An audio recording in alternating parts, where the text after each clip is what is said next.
I'm Elon Musk, and if you're hearing this, then you're probably wondering how someone like me ended up becoming the subject of what many people call one of the most fascinating biographies in the world. And honestly, it never started as some grand master plan. It began with a kid in South Africa who spent more time with books and computers than with people, because the worlds inside my mind felt infinitely larger than the one around me. And I remember sitting on the floor coding my first game called Blaster when I was 12 and thinking, if I can build something from nothing, then maybe I'm not trapped. Maybe I can build my way out of any situation. And that idea never left me. So when I left home and came to North America, I came with the belief that the future could be shaped like clay in my hands, and that belief became the fuel for everything that happened afterward, from Zip2 to PayPal. I just kept finding places where the world felt outdated or slow or inefficient, and I kept asking myself what would happen if I pushed harder. What would happen if the future arrived sooner?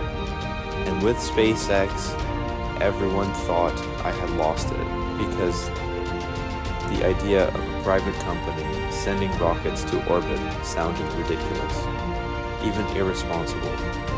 But the world underestimates sheer stubbornness, and I am very stubborn.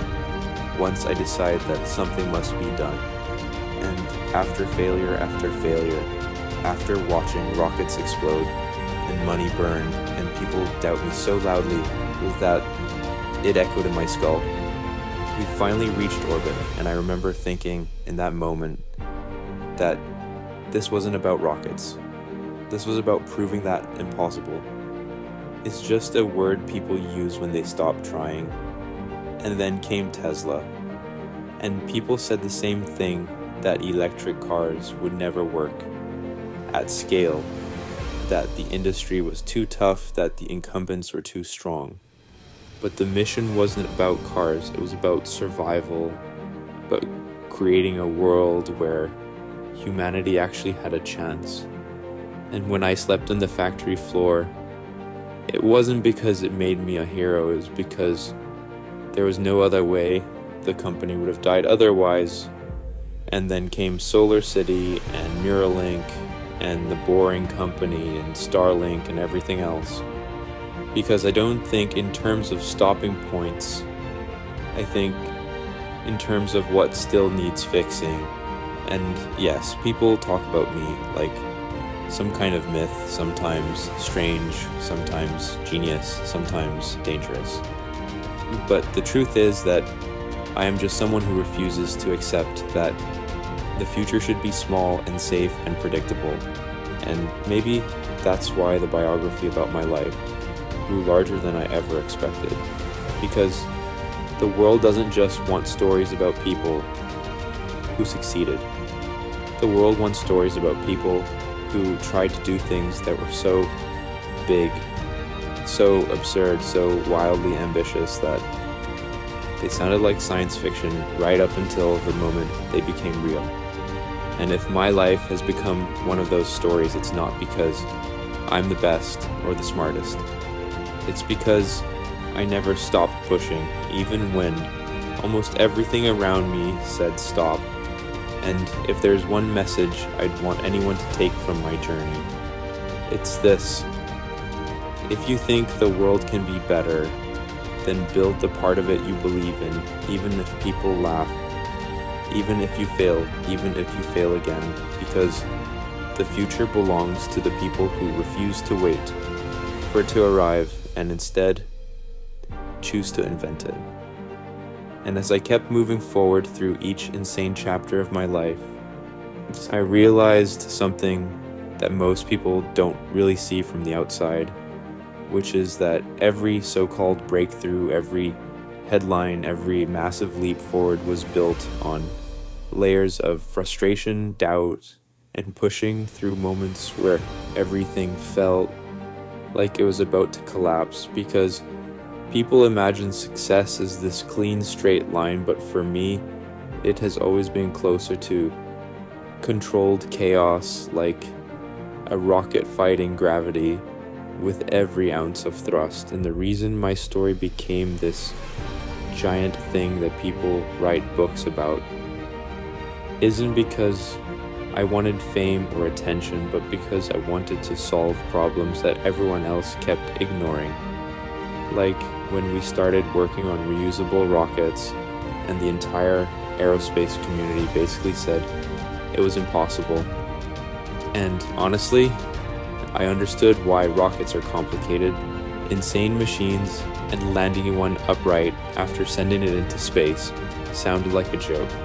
But I couldn't shake the thought that if we didn't make spaceflight drastically cheaper, humanity wouldn't stand a chance of becoming a multiplanetary species. And I don't know how to live with a future that small. So we tried again and again and again. And the explosions kept coming and people kept saying Musk has lost it. But every failure carried information, every burst of fire was a lesson. And the first time a Falcon 9 landed perfectly on the drone ship, I felt like the world snapped into a new gear, and suddenly, all the years of stress and sleepless nights made sense.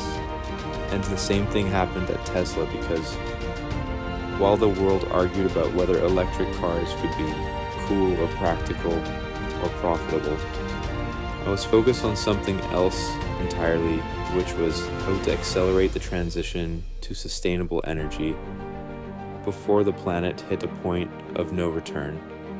And I knew that building Tesla wasn't just about making the car, it was about changing an entire mindset, an industry, a culture. And when Model S finally proved the critics wrong, it wasn't victory, it was relief, because it meant the door to the future had opened a little wider.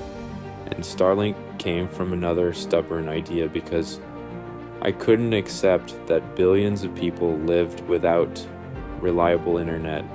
And if we were going to build a future with equal access to knowledge, then we needed a global network in the sky. And yes, building thousands of satellites sounds ridiculous, but almost everything worthwhile sounds ridiculous at first. And Neuralink, another thing people say is too far, too risky, too strange. But the truth is, I think about the fragility of human consciousness, about how easily we can lose ourselves to disease or injury. And I want to fight that. I want to help humanity merge with AI, not be replaced by it. And maybe someday people will say we were crazy or brilliant or both, but at least we tried. And looking back at all of this, I sometimes wonder how this became a story that people tell over and over, like some kind of modern myth, but maybe it's because people need reminders that big dreams aren't just decoration. They are engines. They are fuel. And if my life taught me anything, it's that the world doesn't change. Because someone waits patiently, it changes. Because someone refuses to accept limits and pushes so hard that the limits eventually break. And if that's the reason my biography became something people call the best or the most interesting, then fine. But to me, it's not about the story, it's about the mission. And the mission is still unfinished. And as long as there is a frontier left to push, a problem left unsolved, or a future left unbuilt, I'm not done yet. And as the story kept unfolding, I realized that every time I thought I had reached some kind of limit, some imaginary edge where the world expected me to stop, there was always another horizon, another impossible thing calling out to be built, because I don't see the future as a place we reach. I see it as a thing we are constantly making with our decisions, our risks, our failures, our willingness to take the next step. When everyone else hesitates and people often ask me, what keeps me going? What keeps me pushing when things fall apart? And the truth is, I can't stand the idea of wasted potential. The idea that humanity could be so much more, but settles for less because comfort is easy and fear is strong. And most people don't like to confront either of those things directly. But for me, those things are like friction. They slow you down, but they also remind you you're moving. And if I'm being honest, there were times when the pressure was overwhelming, when the weight of these giant missions made me feel like I was being crushed from every direction, when Tesla was weeks from dying, when SpaceX had one launch left before bankruptcy, when the media painted me as reckless or dangerous or delusional. And in those moments, the only thing I could rely on was the belief that the future I saw was real, even if no one else could see it yet. And that belief is what kept me standing in factory halls at 3 a.m. or arguing over engine design details or climbing into the trenches when any normal CEO would have stepped back.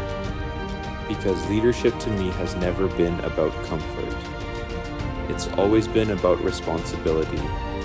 The responsibility to the mission, to the people who believe in it, and to the idea that what we're doing actually matters. And maybe that's why people say my biography is wild or inspiring or whatever they call it.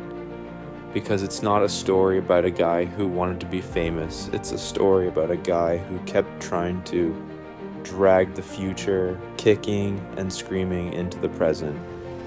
And when I launched the idea of colonizing Mars, people told me it was science fiction, fantasy, madness. But I don't see Mars as an escape plan. I see it as a backup drive for civilization, a second home for consciousness, so that no single disaster can erase everything we've ever created, learned, dreamed, or become. And when I imagine humans walking on that red world, building domes, growing food, living under 2 moons, I don't feel pride, I feel urgency. Because if we have the ability to expand the light of human existence into the universe, and we don't, then what are we doing? And I think maybe that's the real core of this whole story. Not the companies, not the headlines, not the drama, but the simple idea that we are capable of more, that humanity's greatness is not behind us but ahead of us, and that the only real question is whether we're brave enough to chase it.